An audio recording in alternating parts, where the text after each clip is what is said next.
አሁን ያለው ጄኔሬሽን የእውነት ከዚህ በፊት ከነበረው የበለጠ ለአይን ህመም የመጋለጥ ቻንሱና አንሄልዚ የሆነ ልምምድ ውስጥ ያለ ይመስለኛል። ድርቀት በጣም አሁን ኮመን የሆነ ነገር ቢኖር የአይን ድርቀት፣ ይህም የሚገናኘው ረጅም ሰዓት ኮምፒውተራችን እና ስልካችን ላይ በመቆየት ነው። ጓር በሽታ በራሱ የእይታን ሙሉ ለሙሉ ሊያጠፋ ይችላል። እንደ በቃ ይሄ ተፈጥሮ ነው፣ ስለዚህ ከዚህ በኋላ አይስተካከልም ምናምን ብለው የተቀበሉ ሰዎች ሊኖሩ ይችላሉና እውነት መታከም ይችላል። በጣም መንሸዋር በጣም መታከም ይችላል። አሁን ያለው ጄኔሬሽን የእውነት ከዚህ በፊት ከነበረው የበለጠ ለአይን ህመም የመጋለጥ ቻንሱና አንሄልዚ የሆነ ልምምድ ውስጥ ያለ ይመስለኛል። ምንም ጥያቄ እስካሁን ድረስ እንግዲህ በህክምና በቆየሽበት ጊዜ ምን አስተዋልሽ? ብዙ ጊዜ የምናየው የአይን ሁኔታዎች እድሜ ሲገፋ ነው። አሁን ግን እንደሱ ብሎ ነገር የለም። ኖርማሊ የአይን ህመም ከልጅነትም ሊኖር ይችላል፣ ትላልቅም ሰው ላይ ሊኖር ይችላል።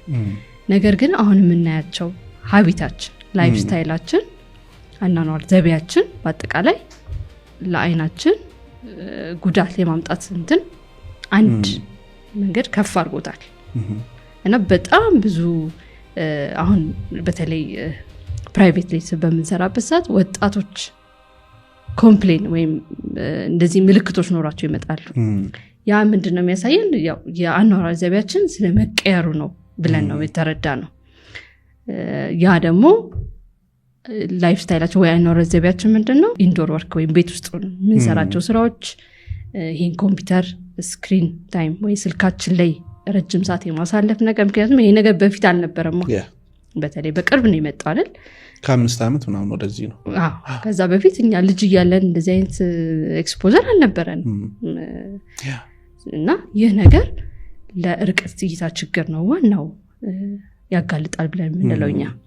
ርቀት እይታ ችግር የምንለው ወይም ማዮፒያ የምንለው ርቀት ላይ ያለን ነገር ማንበብ፣ ማየት መቸገር ለዛ ያጋልጣል። ኢቨን በቤተሰብ ራሱ ይህ ነገር ካለብህ ያንን ነገር የማባባስ ነገር ይኖረዋል። ስለዚህ በጣም እንትኑ ምንድነው ዲማንዱ ወይም ደግሞ የታካሚው ኮምፕሌንት በስቷል በአጠቃላይ። ሌላው ደግሞ የአይን ድርቀት በጣም አሁን ኮመን የሆነ ነገር ቢኖር የአይን ድርቀት፣ ይህም የሚገናኘው ረጅም ሰዓት ኮምፒውተራችን እና ስልካችን ላይ በመቆየት ነው። ይህ ነገር የሚታየው ብዙ ጊዜ በፊት እድሜው አንዱ ተጽዕኖ ስለሆነ እድሜ ሲገፋ ነበረ ብዙ ጊዜ የአይን ድርቀት የሚቸገሩት እንደዚህ አይነት ማኒፌስቴሽን የምናየው። አሁን ግን ወጣቶች ላይ በጣም በብዛት የተለመደ ሆኗል እና ይህን ነገር ስናይ የአኗኗር ዘይቤያችን ልክ እንዳልሆነ፣ ውጭ ላይ የምናሳልፍበት ጊዜ ማነሱ፣ ይህ ሁላ የራሱ የሆነ ጉዳት አለው። በተለይ ደግሞ ልጆች ላይ ህፃናት ላይ በጣም ከባድ የምንለው ይሄ ስክሪን ታይም ወይም ቤተሰብ ለዛ ያንን ነገር ኤክስፖዝ ማድረጋቸው የራሱ የሆነ በጣም ትልቅ ተጽዕኖ አለው። እንዳልኩ አንደኛ የርቀት እይታ ችግር ቀድሞ ገና ከልጅነታቸው ይኖራል። ያ ደግሞ የግድ ለመነጽር ለማድረግ ይገደዳሉ። ካልታወቀላቸው ደግሞ ኢቨን እይታቸውን የሚያጡበት ደረጃ ይደርሳል። ከዛ ያለፈ ደግሞ ልጆች ላይ ይህ ነገር በመብዛቱ ከአይን ያለፈ ደግሞ በህፃናት ስፔሻሊስቶች ብዙ ብለውታል። ስለዚህ ኦቲዝም የምንለው ቨርቹዋል ኦቲዝም የምንለው ምክንያቱም ስክሪን ላይ በረጅም ሰዓት በሚቆዩበት ሰዓት ከኢንቫይሮንመንት ከአካባቢያቸው ጋር ያለው ኮሚኒኬሽን ወይም ማድረግ ያለባቸው እንትን ይቀንሳል፣ ኮምፕሊትሊ ይጠፋል። ስለዚህ ፎከስ ማየት የሚፈልጉት ስክሪን ብቻ ነው፣ ያንን መጫወቻ ብቻ ነው እና ያ በራሱ ኦቲዝም ለምንለው ወይ ቨርቹዋል ኦቲዝም ለምንለው ያጋልጣቸዋል። ከአይናቸው ተጨማሪ ማለት ነው። ዋናው ደግሞ እሱ ደግሞ በጣም ሲግኒፊካንት ነው፣ ትልቅ ኢምፓክት አለውና አይናችን ላይ ግን ለርቀት እይታ ችግር ያጋልጣቸዋል። እንግዲህ ባዮሎጂ ላይ ስንማር አይን ብዙ ክፍሎች አሉት። አንደኛው ደግሞ ረቲና ነው። ከሱ ጋር በተያያዘ በጣም ብዙ የሚባሉ ነገሮች አሉ። ያ ማለት ከዚህ በፊት የሰማሁትኝ የነበረው ስክሪን ላይም ሊሆን ይችላል፣ እንደገና የምናያቸው ነገሮች ከፍተኛ ብርሃን ሲመጣም እንደዚህ አይነት ነገር እሱን ይጎዳል ይባላል። ኤግዛክትሊ ግን አይናችን እንዲደክም የሚያደርግ እንደገና ደግሞ ረቲናን ሊጎዳ የሚችለው ኬዝ ምንድን ነው? አሁን ረቲናን ሊያጠቃ የሚችለው የውስጥ ደዌ የምንላቸው ኬዞች ለምሳሌ እንደ ስኳር፣ እንደ ደም ግፊት። ስኳር በሽታ በራሱ አይንህን፣ ኩላሊት፣ ልብ እንዲሁም ስትሮክ የምንለውን ከሚያመጣው ጎንዮሽ ጉዳቶች አንዱ ነው። አይን ደግሞ ብዙ ጊዜ አያውቁትም። ስኳር ታካሚዎች መተው ቼክ ካልተደረጉ አይናቸውን ምን ያህል እንደተጎዳ ራሱ የሚያውቁት መጨረሻ ላይ ነው። ምልክት አያሳይህም። መጥፎነቱ የስኳር በሽታ አይን ላይ የሚያመጣው ጉዳት ቀድሞ ምልክት አያሳይህም። ስለዚህ መተው ስኳር እንድታወቀላቸው መተው ካልተመረመሩና ክትትል ካላረጉ ምናልባት የሚያውቁት አይናቸው ኦልሬዲ ሲደክም ወይም ሲጠፋ ነው፣ እይታቸው ሲጠፋ ነው። እስከ መጥፋት ደረጃ ነው የሚያደርሰው። አዎ በጣም ስኳር በሽታ በራሱ የእይታን ሙሉ ለሙሉ ሊያጠፋ ይችላል። ስኳርና አይን ምንድነው የሚያገናኛቸው? ያው የስኳር መጠን መጨመሩ በራሱ ውስጥ ላይ የብርሃን መቀበያችን ላይ ደም ስሮች አሉ። እሱ ላይ የሚያሳዩት ምልክቶች ይኖራሉ። ብዙ ፕሮሰስ አለው። ከዛ ውስጥ እንግዲህ ደም የመርጨት ሁኔታ ይኖራል። ውሃ የመቋጠር ብርሃን መቀበሪያው ላይ ውሃ የመቋጠር ነገር ይኖራል። ከዛም ደግሞ ሲያልፍ ብርሃን መቀበያችን የመላቀቅ እና ሙሉ ለሙሉ እይታን የማጣት ውስጥ ላይም ደግሞ ደም የመፍሰስ ብርሃን ያንን ብርሃን ተቀብሎ ወደ አይምሯችን የሚልከው ብርሃን መቀበያ ረቲና የምንለው እሱም በመሃል ደም ፈሶ ከሸፈነው ያ ብርሃን ወደ አይምሯችን መሄድ አይችልም። ስለዚህ ሙሉ ለሙሉ እይታችን እናጣለን ማለት ነው።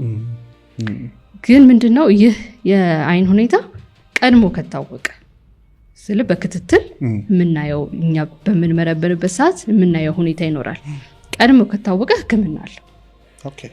ወደ መጥፎ ደረጃ እንዳይደርስ የሚያደርግ ሕክምና አለው። እሱን ሕክምና ካረገ ያ ሰው እና ክትትል ካረገ ለዛ ደረጃ አይጋለጥ ነው የምንለው። ሕክምና ምንድነው? ሕክምና የሚያስፈልገው ደረጃ የሚደርስበት ማይልድ፣ ሞዴሬት፣ ሲቪር፣ አድቫንስድ የምንለው አለ። ልክ እዛ ጋር ሲደርስ የመርፌ ሕክምና አለው። ሌዘር የምንለው ሕክምና ይኖረዋል። ከዛ ሲያልፍ ደግሞ ሰርጀሪ ሕክምና። ሶስቱ አይነት ሕክምናዎች አሉ። በዛ ሕክምና ወደ ሌላ ነገር ፕሮግረስ እንዳያረግ ወደ እይታ ማጣት እንዳያረግ እንላለን። ግን ደግሞ ከሱ ተጨምሮ የስኳር መጠናቸውን መቆጣጠር ዋነኛው ነው።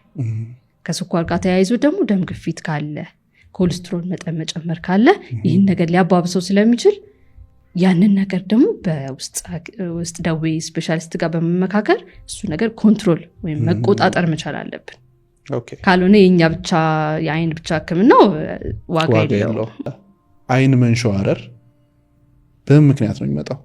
አንዳንድ ጊዜ አንድ ሰው አንቺን እያየ ነው ስታዩ ግን ወይ ወደዛ እያየ ነው ወይ ወደዛ እያየ ነው የሚመስለውና ምንድን ነው ምክንያቱ? ብዙ መንስኤዎች ነው ያሉት። ስንወለድ ጀምሮ የሚመጣ ገና ስንወለድም በጄኔቲክስ ወይም ከቤተሰብ የሚተላለፍ ሊሆን ይችላል። ወይም ደግሞ ያ ሰው ቤተሰብ ላይም ሳይኖር ገና ሲወለድ ኮንጀኒታል የምንለው ሲወለድ ጀምሮ የሚመጣ መንሸዋረሮች አሉ። ደግሞ ትንሽ አደግ ብለው ደግሞ የምናያቸው አሉ። ህጻናቶች ከ6 ወር በላይ ከሆነ ኮንጀኒታል አንለውም። ከ6 ወር በታች ሲሆን ሲወለዱ ጀምሮ የምንላቸው ነው። 6 ወር በላይ ደግሞ ሲሆን አኳይርድ እንለዋለን በእኛ በሕክምና ወይም ደግሞ አዲስ የመጣ ብለን የምንለው አለ። እነሱ ደግሞ ብዙ መንስኤዎች አሉት። አንደኛው የእይታ ችግር ነው። ሪፍራክቲቭ ኤረር ምልህ ሃይፐሮፒያ የምንለው አለ። አኮሞዴት አለማድረግ መቻል የምንለው አለ። እሱ አንድ አኳየርድ የምንለው ነው። ሌላው ደግሞ ካደግንም በኋላ እይታ የሌለው ሰው አሁን ለምሳሌ በተለያየ ምክንያት ሊሆን ይችላል። አንድ ሰው እይታ ላይ ኖሮ ይችላል በሌላ ምክንያት። ያ አይን በቃ እይታ ስለሌለው አይምሯችን ይረሳዋል። ስለዚህ አይታዘዝም። የመድከም ነገር ይኖራል አይናችን ላይ። በዛ ሰዓት ይሄ አይን በመድከሙ ብዛት በራሱ ሰዓት የመንሸዋረር ወይም ሴንሰሪ ስትራቢስመስ እንለዋለን በሕክምና። ሴንስ ለማያደርግ በቃ እየደከመ ይመጣል። ወደ ውጭ የመንሸዋረር ነገር ሊኖር ይችላል። ሌላው ደግሞ የነርቭ ችግር በተለያየ ምክንያት አእምሯችን ውስጥ እጢ ሊኖር ይችላል ወይ ምትኖረው ሊሆን ይችላል አደጋ ኖሮ በዛ ምክንያት የነርቭ ጉዳት ሲኖር ነርቭ ነው አይናችንን ወደዚህ ወደዛ ወደ ላይ ወደ ታች እንድናይ የሚያደርገን እንዳልኩ አይናችን የራሱ የሆነ መስል አለው እና እሱን የሚያንቀሳቅስልን ነርቭ አለ ወደዚህ እንድናይ ወደ ላይ እንድናይ የራሱ የሆነ ነርቭ አለውና እሱ ነርቭ ከተጎዳ ወደዚህ ማየት የማይችል ከሆነ አይን ወደዚህ ወደ ውስጥ መንሸዋረር ሊኖር ይችላል እና ያ አንዱ ሌላው መንስኤ ነው መንሸዋረር ከሚያመጡት ውስጥ እንደው ከዚሁ ከአይን መንሸዋረር ጋር በተገናኘ አሁን ማስተካከል የሚፈልጉ ሰዎች ይኖራሉ ነገር ግን እንደ በቃ ይሄ ተፈጥሮ ነው ስለዚህ ከዚህ በኋላ አይስተካከልም ምናምን ብለው የተቀበሉ ሰዎች ሊኖሩ ይችላሉና እውነት መታከም ይችላል በጣም መንሸዋረር በጣም መታከም ይችላል በተለይ ደግሞ ህፃናት ላይ መታከም አለበት እንደ ግዴታ ነው ምክንያቱም መንሸዋረር ካልታከመ ህፃናት ላይ አይናቸው ለምሳሌ አንዱ አይናቸው ወደ ውጪ ወይም ወደ ውስጥ ከሆነ ይሄ ደግሞ ቀጥ ያለ እይታ ካለው ይሄ አይን ጠንካራ ነው የሚሆነው ያያል ምክንያቱም ትክክለኛውን የሚያየው ቀጥ ያለው አይን ነው ይሄኛው አይን ግን ስለተንሸዋረረ ሌላ ነው የሚያየው ግን ምንድነው አይምሯችን የሚቀበለው ቀጥ ብሎ ለሚያየው ነው ኢንፎርሜሽን ወይም መልእክቱን የሚያገኘው የዚህኛው አይን ስራ እየሰራ አይደለም ስለተንሸዋረረ ማለት ነው ስለዚህ ይሄን ነገር ከተው ነው በዛ ሰዓት ይሄ አይን ይደክማል እና ወደፊት አድገው ያንን ነገር እስቲ እናስተካክለው ብለን ብናስተካክል አይመለስም እይታንም ያደክማል መንሸዋረር በራሱ ልጆች ላይ በተለይ እይታን ያደክማል ስለዚህ መንሸዋረር መታከም ይችላል አይደለም ግዴታ መታከም አለበት ብዙ የህክምና ዘዴዎች አሉት እስኪ አንድ ሁለቱን ጠቁሚ አሁን ለምሳሌ ህፃናት ላይ ከሆነ የደከመውን ወይ የተንሸዋረረውን አይን ለማጠንከር ይሄኛውን አይን እንሸፍናለን በቀን ቢያንስ ለ2 ሰዓት በደንብ እንቅስቃሴ በሚያደርጉበት ሰዓት ልጆቹ ይሄን ጠንካራውን አይን እንሸፍነዋለን ስለዚህ ምን አማራጭ አለው ያለች በዚህኛው አይን መጠቀም ይጀምራል ስለዚህ አይምሯችን ምን ያስባል ይሄ እየሰራ ነው ስለዚህ ይሄ እየጠነከረ እንዲመጣ ሌቢልም ይሄ ከተሸፈነ አያይም ስለዚህ ይሄን መጠቀሙ ግዴታ ይሆንበታል ማለት ነው ነገር ግን ይሄ ካለለት ግን ይሄ ደክሞ ነው የሚቀረው ማሰብ ያለብን እና ይሄ ህክምና ለወላጆች ትንሽ አድካሚ ነው ልጆች ላይ ሲሆን በተለይ አይተባበሩክም ይሄን ሸፍነ ለማቆም ይነጫነጫሉ ያለቅሳሉ ቢሉሃል ስለዚህ ወላጅ በጣም ጠንካራ መሆን አለበት ክትትሉን በጣም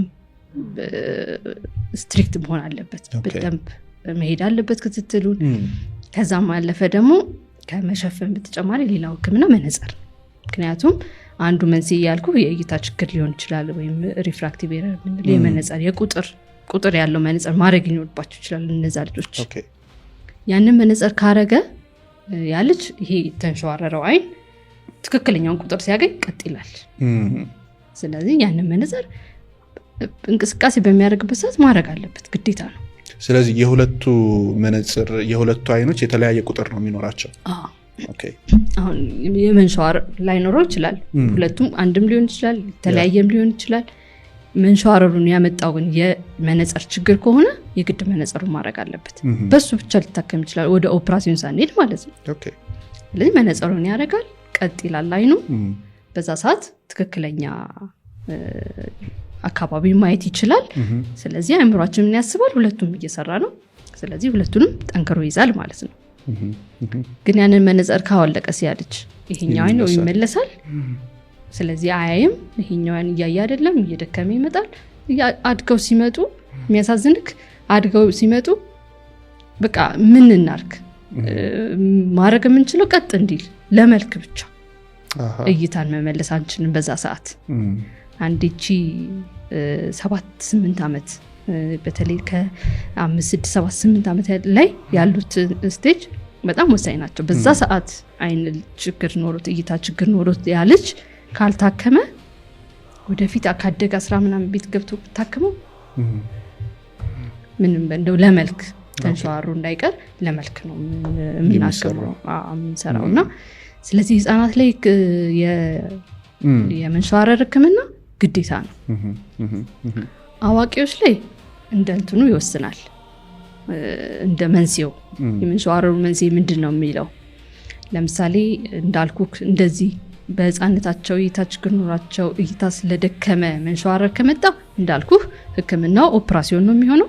በኦፕራሲዮን የምናደርገው ግን ለመልክ እንዲታይ ጥሩ ሆኖ፣ ምክንያቱም እንደውም በቅርብ የገጠመኝ ታካሚ ነበረች። ስራዋ ማስተንግዶ ነው። አንድ አይኗ ትንሽ ወጣ ያለ ነው፣ ውስጥ ላይ ነው። መንስኤው ምንድነው? ውስጥ ብርሃን መቀበያዋ ተላቆ ኢንፌክሽን ነበራት። በሱ ምክንያት ብርሃን መቀበያ ተላቆ ኦልሬዲ ምንም እይታ የለውም፣ መብራትም ምንም አያየም። እና በዛ ምክንያት እየደከመ መጣና ትንሽ ወደ ውጭ ወጣ። እና መስተንግዶ ላይ ስትሰራ ደግሞ ከሰው ጋር በጣም ትገናኛለህ። ምን ሆነሽ ነው የሚል በጣም ብዙ ሰው ይጠይቃታል።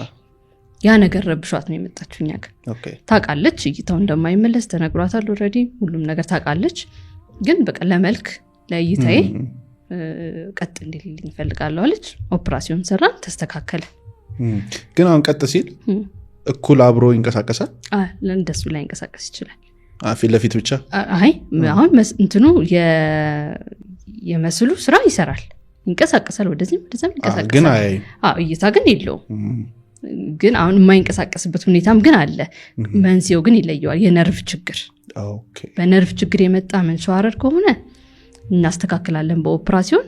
ነገር ግን ወደ ላይ ወደ ታች ያው ነርቭ ስለማይሰራ ወደ ታች ወደዚህ ላይቀሳቀስ ይችላል፣ ቀጥታ ሊያይ ይችላል። አንዳንድ ስፖርቶችም አሉ የሚሰጡ። የአይን ስፖርት ምን አይነት ናቸው? ለምሳሌ ያው መንስኤው ይወስነዋል። አኮሞዴቲቭ ወይም እንደዚህ አይናችን ወደ ውስጥ የማረግ አቅም እጥረት ከሆነ አሁን አንዳንድ መንሸዋረር አንድ አይናችን አሁን ወደ ውጭ ይወጣል። የሱ መንስኤው አይን የሆነ ነገር እንዲህ ስታይ አይንክ ወደዚህ ይቀርባል አይደል? ያንዳንድ ሰው ደግሞ እንዲህ አኮሞዴት የማረግ አቅሙ ያንስና ይሄ አይን የመውጣት ነገር ይኖራል። ስለዚህ ያን ነገር በምን አይነት ስፖርት፣ ለምሳሌ አንዱን ስፖርት ስነግርህ እንደዚህ ቲፕ ፑሽ አፕ የምንለው አይነት ኤክሰርሳይሶች በመስራት ይሄንን ቶሎ ፎከስ እንዲያደርግ ማለት ነው፣ እንዲጠነክር መስሉ ወደዚህ የማምጣት አቅሙ እንዲጨምር በማድረግ አንዳንድ ኤክሰርሳይሶች በማድረግ ይሄ ነገር ልናጠነክር እንችላለን።